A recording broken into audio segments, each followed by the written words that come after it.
Hi there, Virgo. Welcome to your reading. This is Yetta Pearl, and this is your reading for the week of October 11 through 17 of 2021. Not sure if that just came through, but there is a siren suddenly past the house. So it doesn't feel like that was part of the reading. If we'd been deeper into the reading, I might have felt that, but I don't think so. And it was just one little brief thing. So we'll see, though. Let's just see if, how the reading is coming out and see whether that seems to match or not. Yeah. Okay, so we've got half the cards out. So, as always, a reading is all your guardian angels coming forward to give your messages, things that they want you to know for this week, things to assist you with moving forward in your life for this week.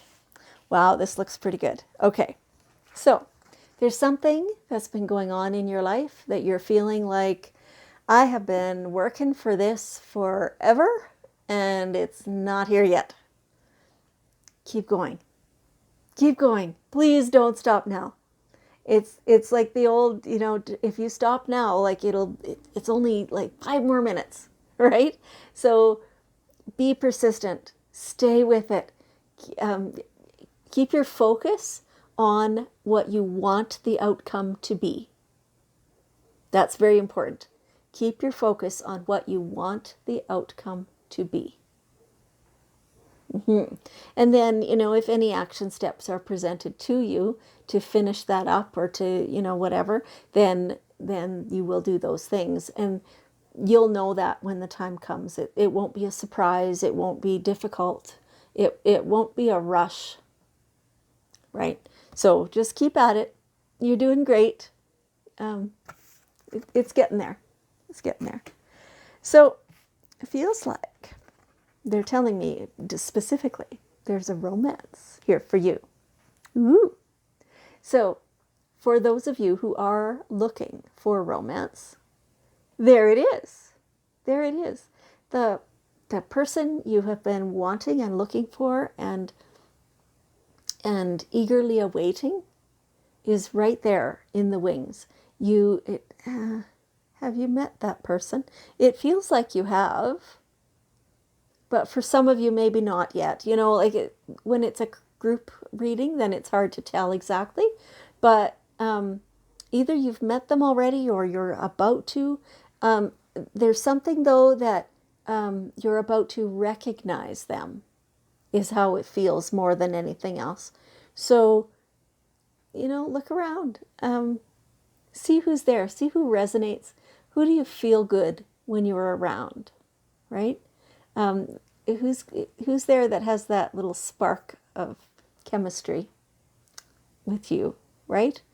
For people who are already in a relationship, this is your time to deepen that.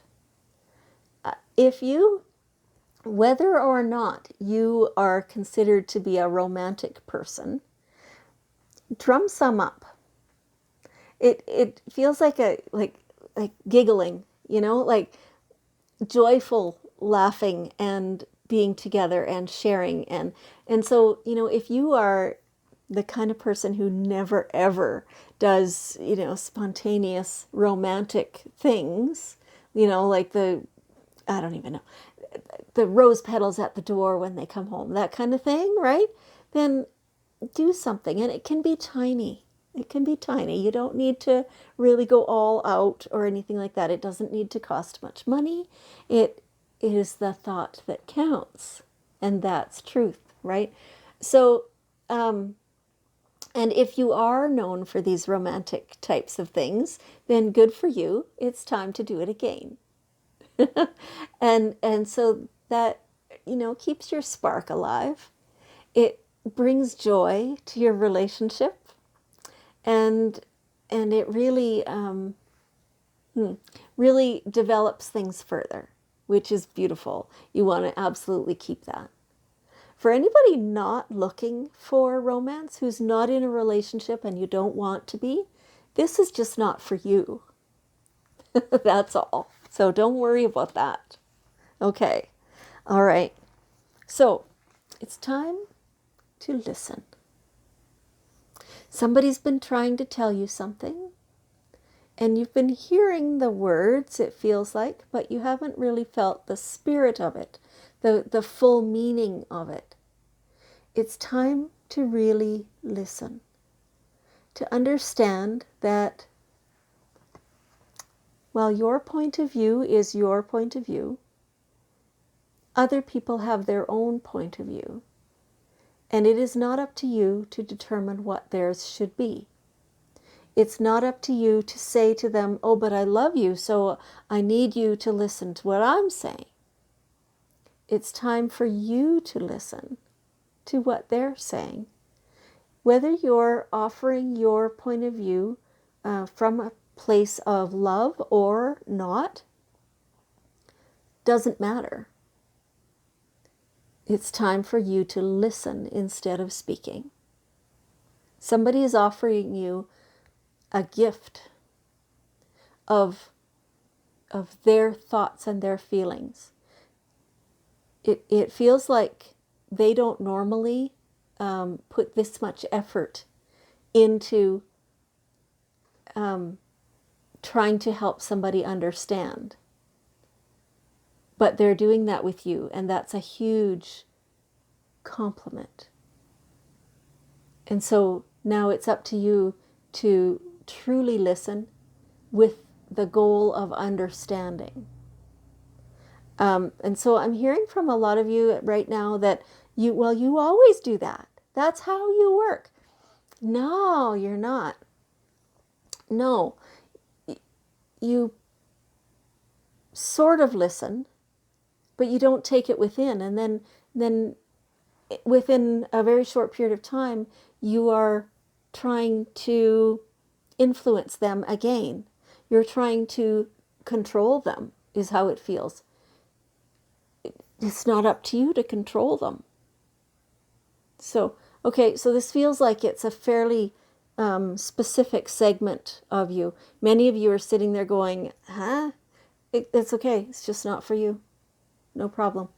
It does feel like it's a well-defined group of people. But for all of you, like that other control part, that's what they're talking about. But for everybody, it's always good to listen with the goal of understanding. So, and that it'll help you grow, and you will like it later. Not that you dislike it now, just that later you're going to really be appreciative that you understand that. So that's good. Stay in your truth all the time and keep your integrity. So again, there's that specific group that are sitting there saying, I do all the time. But you're fooling yourself. There is something there that they're telling me that if you shift your perspective just a little bit, if you shift your perspective to pretend to be the person you are talking to, if somebody said that to you, what would that feel like? How would that trigger you? It feels like it would be a trigger to you.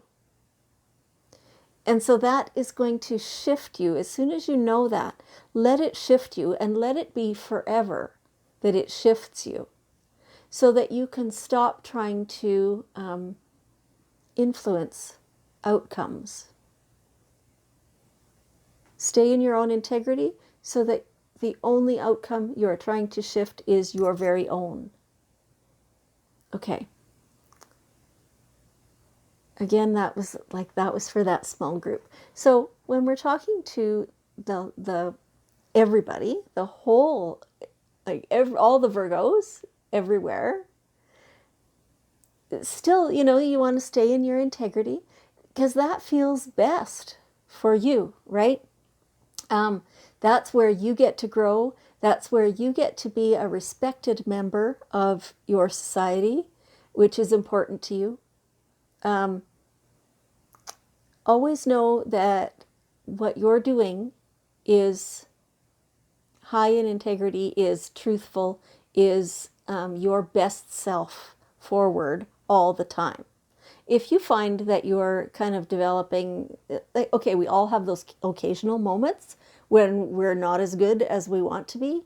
And, that's for the human condition. So don't worry about that. If that becomes a pattern, now you need to bring yourself back to your truth and your integrity. Okay. All right. Hopefully lecture over. Like, it just feels like a big lecture. Sorry. I don't know.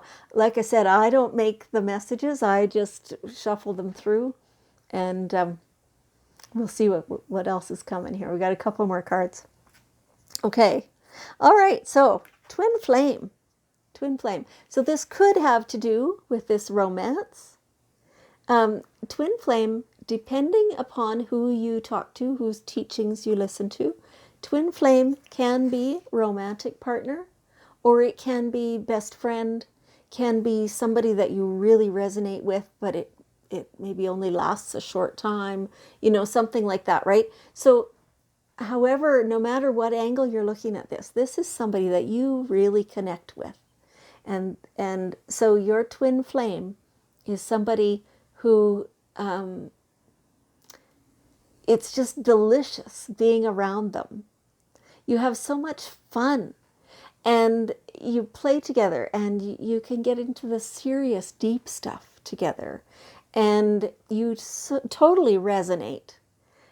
It doesn't mean you always like the same thing. Maybe one of you likes red wine and the other one likes white wine. It doesn't matter, that thing, right? That's not the resonance we're talking about. That's just shallow, that you could have with anybody. This is the deeper stuff. The part where you feel like you have known them forever and in hundreds of lifetimes. That's the one that they're talking about. Treasure that person, just embrace that whole scenario and spend the kind of time with them and that you can and that you want to, and it's a great time, a really great time. It's really enriches your life. And so also that increases your personal power. So your personal power is not over anybody else. This is only over you and your life and how you receive your messages and how good you feel. This is your personal power. Stay in your own lane is what I'm hearing. And that's where your power comes from. Soon as you step out of your lane, try and control somebody else or, whatever, that's when it all goes to shit. And then you don't have that power anymore. So staying true to yourself, keeping your integrity, then your power is just snapping and crackling. It's awesome. Okay, so now we have the daily guidance cards, and we'll see. Whoa, one flew right out. Reward yourself. Awesome. Permission. So what do you like doing? Do you like having a pedicure or a manicure or a massage or going out for a drink with a friend or, whatever it is, whatever's your thing that you would like to experience right now that you would not normally do? It doesn't have to be the same as what you've done before. It can be brand new, something you've never tried, whatever. Reward yourself. You've been working hard. You deserve it. Of course you do. It feels like your self-esteem is really, really coming up. It feels really good. Like you have that sense most of the time of high self-esteem, and you fully understand that this reward to yourself is a great thing, that you do deserve it, and that it's time. It's awesome. Okay, what a great reading. Okay, so Virgo, here we have the globe here beside us. Can we send a reward to everybody? I mean, the whole world, creating the energy here. And let's just send that. Like how good that feels, you know? This whole reading, other than those two little pockets of people, right? This whole reading was about love and romance and reward and power and truth and, yeah, and just being yourself. Let's send all that reward to the whole world. That is fabulous. Thank you so much. Okay, Virgo, I want you to know how much I appreciate you and how much I love you, and I will see you next week.